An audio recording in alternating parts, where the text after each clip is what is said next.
thinning out whatever kind of bleeds out from his Terran force. We can see the siege tank's creep is getting pretty aggressive. Does look like he has to go in. Yes, he goes. Banelings are all grouped up, but they get a good position, kills a ton of these Marines, and looks like these Mutas are going to go unscathed as they wipe out every single one of these siege tanks. Wow, and NaDa is in shambles.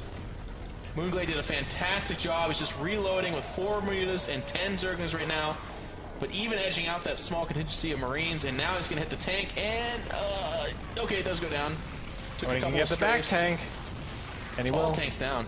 Well, there's one coming up here, too, actually. So this isn't looking good for NaDa at all. As Moonglade, he's getting the second round of Banelings up, but the Marines are coming in here. He's got really good upgrades. He's at 2-1. There are 19 Mutas. They do start engaging. Drones engage as well. If he can survive. And the Muta count is thinning out. Oh, no. If he can survive Banelings. Oh, he does. But now the Mutas are starting to win. No, there's only a couple left. No. Oh. NaDa. Excuse me. You're right. Look at how red they are, though. There's 4. Coming up. There are 4. This is a big push, a big surge from the middle of the map, though. There's those Marines. They show up. They just nail 2 Mutas. Oh, no. What just happened? A little bit of lag. Okay, good. Thank you. Thank you, Battle.net. And look at this. Oh, my gosh. Don't do that to me. Don't you dare lag out. Moonglade is in trouble. These upgrades are so good. He's lost his Muta count. And it's going to come down to the Banelings. I'm going to ask them to pause. I want this lag to settle. I really feel like we should pause just because if a lag hits, I mean, it looks like the lag's going away. I just didn't want it to lag and then the Banelings kill all the Bioforce. We're going to be robbed of an amazing game.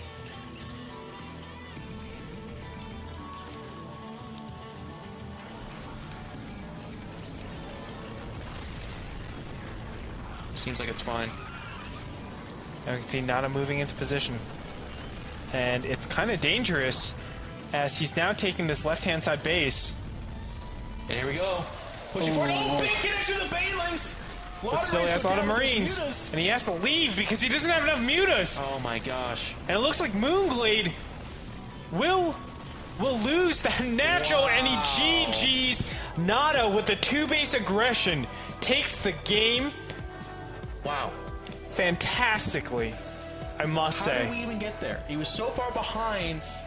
It was 50, what, 2 harvesters to 19? Yeah, it was 20 or 20 something. His base was in the air. It was 2 base versus 1. I mean, yeah, at the time. I have no clue how he... Moonglade sacrificed a lot to get there, but 52 harvesters to 19. And he had Mutas out against a naked expansion. He, of course, had to pull him back to deal with the Terran force. But you know what? I mean, after I saw that Thor die almost for free and like 2 tanks, Marines, like NaDa wasn't doing that attack very well. No. But then he just turned it on and kicked it forward. As soon as he went just a Marine tank, and critically, I think it was the fact that NaDa was able to thin out the Muta count. And when you thin out the Muta count, you really stop any reproduction, fast reproduction of units. And he kept on the constant pressure. That's a big thing about StarCraft, about Zerg. They need to keep their Muta count if they want to continue doing Zergling, Baneling, Muta. So you just keep going until the Zerglings and Banelings all die, and then you run away as soon as that happens. But as soon as he kept up with that and he lost his Muta count, from there, it's all downhill. The Banelings and Zerglings are much weaker because even if they run away, your Mutas aren't dishing out enough DPS to keep up. Yeah. And eventually, NaDa was able to take complete control of that natural position and win the game. I mean, I had nothing but respect for NaDa from Brood War. Just you had to respect such a accomplished and skilled, gifted gamer like he. But actually, in StarCraft 2, I'm becoming a bit of a fan. I love his play. I love how smart it was, not pulling back to the natural. Screw the natural. Yeah. You can have it. I have to win this fight. He knew it was at stake. His instincts were in tune. And if you look at that game, he was even taking his third. He was locking up his natural. He was everywhere at once. He truly is just a phenomenal player. And as this game goes further and further, I look to him to show us how high the ceiling is for skill. Like, I feel like he is physically one of the best StarCraft 2 players you could ever ask for. I couldn't agree more. And let's go ahead, get into game 2, because I want to see how this fans out. If NaDa can take it 2-0, no, he didn't take it 2-0 against TD, but if he can take it 2-0 against Moonglade, or if Moonglade can pull up the rubber match, we'll go ahead and, Let's get to game number 2. We'll go and see it.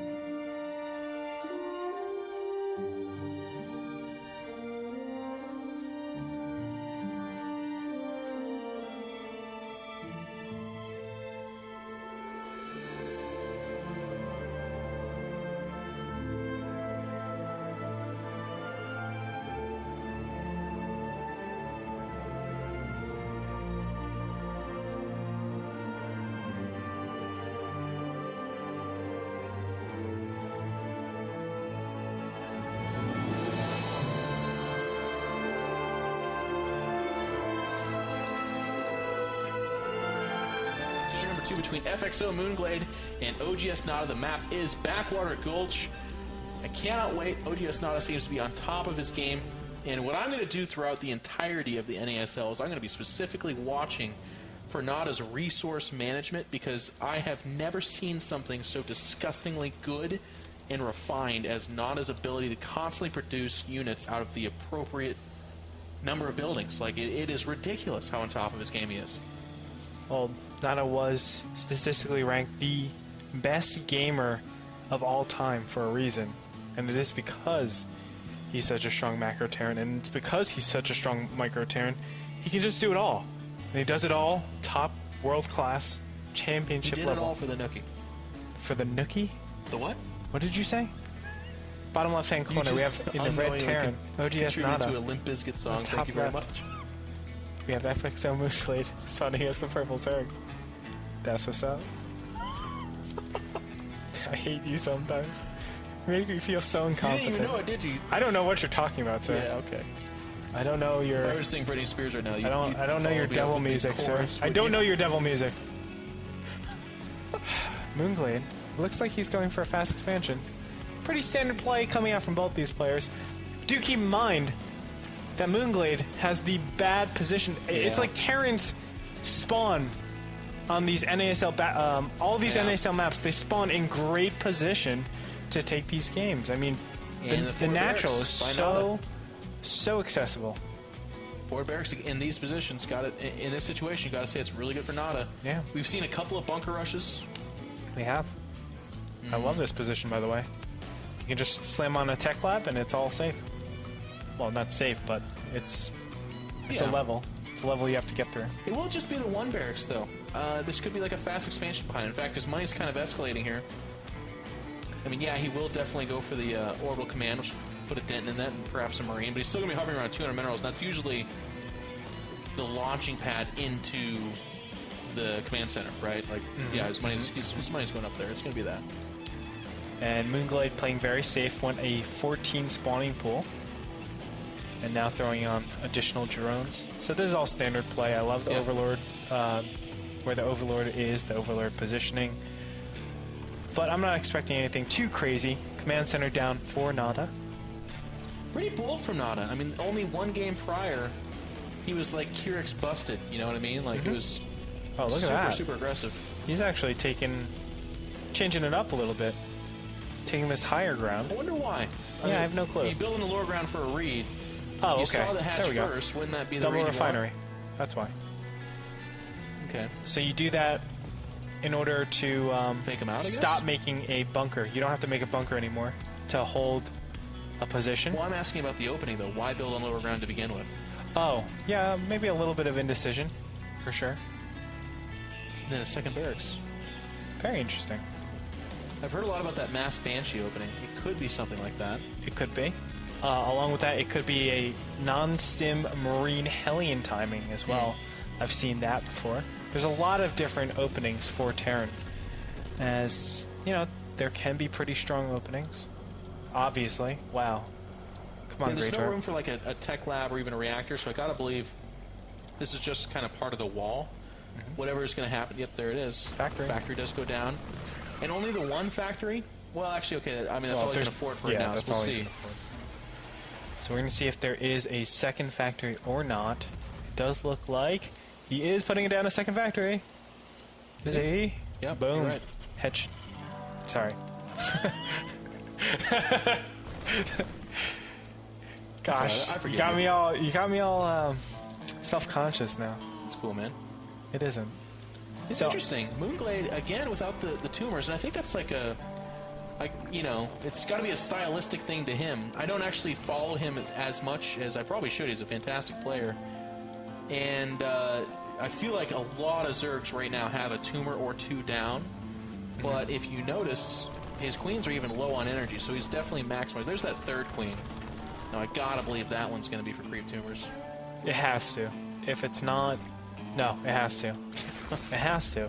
Because, especially in these positions, I would be scrambling as a Zerg to say, I need these tumors down ASAP, else I will not have many positions to attack. If you do not have tumors in this middle position, it can be a nightmare for you. Yeah. As you will never be attacking on advantageous grounds. You're always going to be going into a player rather than, you know, the theoretical defense, which is on creep.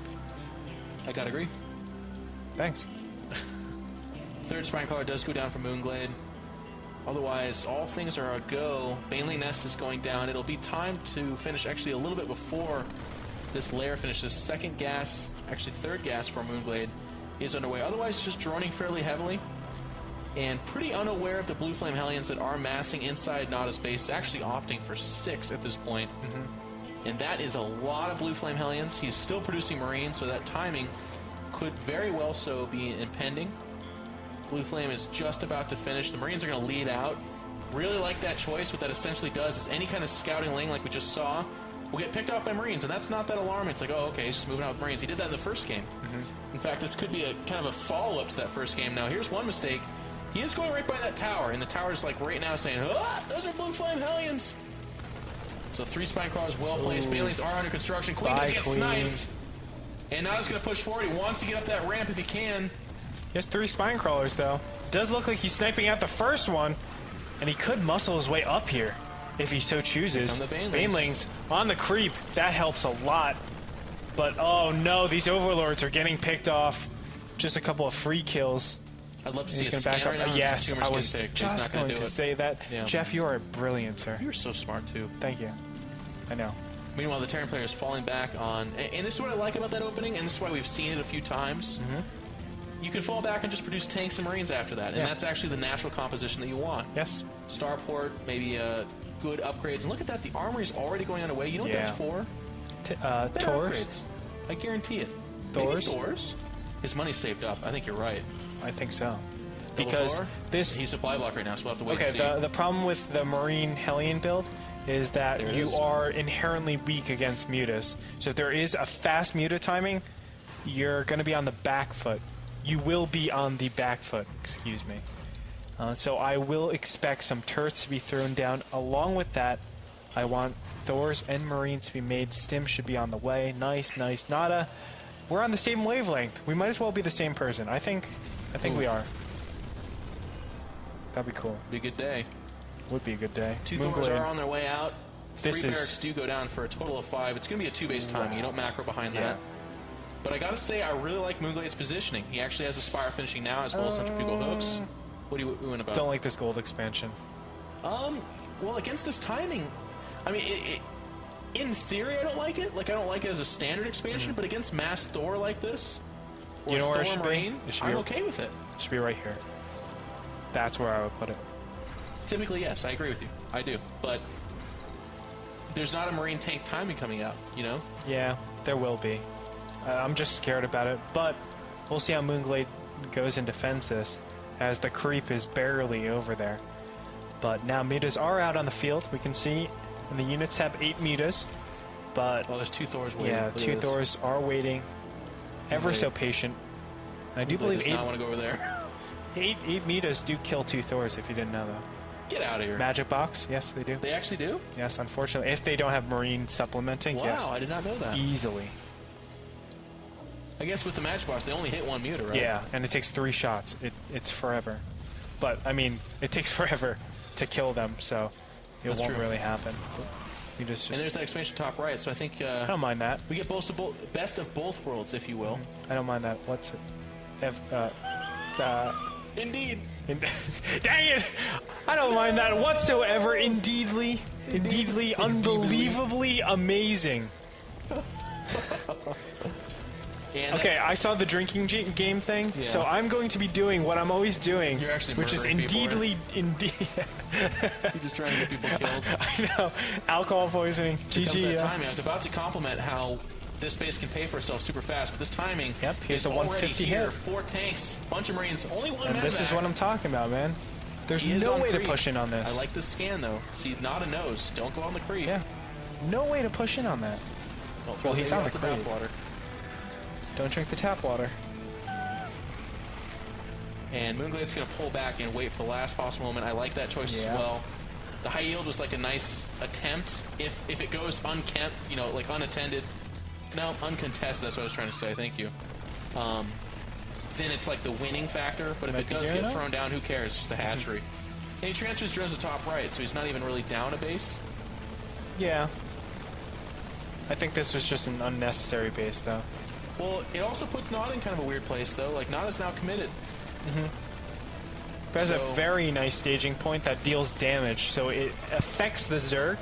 Whereas if it was top right, you would actually have a much more aggressive NaDa, and therefore it would be much weaker, and the Zerg would be the same strength because they don't lose an expansion. But now here's the big push in.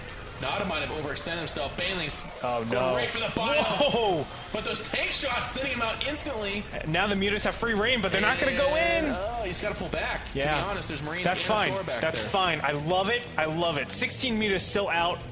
We can see gas count is kind of sparse. Remember, Moonglade doesn't have these the 5th and 6th gas up and running just yet. NaDa's got to be careful here. He is on creep. I am scared for him. Like looking to broadside him. And here they come. There's that magic box. They gotta get. Oh no! Focusing on the Banelings. No! Oh, and the Banelings get smashed. The only units left are the Mutas, and he's gonna clear everything up. That's the GG. Wow. These army controls, and he had 100 minerals at the end of that game. Headshot. Oh my God. If there was more room in this room, I would. Yo, come on. Come on. We gotta get on frame. Alright, we're friends. Hey, NaDa played amazing. He had 100 minerals at the end of that game. The timing could not have been more perfect. Focusing down the Banelings, getting those Hellions on the remaining lanes. Poor Moonglade ran up against a monster. It's not. I normally be, oh, we got outclassed. Sure, whatever. He ran up against NaDa. Look at it this way, though. If he didn't have that gold expansion, you as a Terran still cannot push up onto that creep. You have to wait for the creep to wait, okay? By him having a base there, it says I cannot harass. Because if I harass, then he's just going to push up much more aggressively. But if you don't have a base there, you have it in, let's say, the top right, I can still harass and still have the same economy and still be bringing in the same amount of units. Whereas now that he's sieged on that point, he's both destroying the Zerg army by whittling a couple of the incoming armies out. That's true. And also, all your commitment there, the larva, the extractors, those are all potential units. Or, excuse me, those have to be remade in the top right-hand corner. So it just detracts from his huge Zergling, Baneling Mutaball, and he had to take position when at that open area where he could have just waited until all the Terran ball moved up into his position. He lost a lot of harass time. That's the biggest thing. He lost a lot. Lost a lot of harass time. What's TLDR? What's TLDR? Too long, didn't read.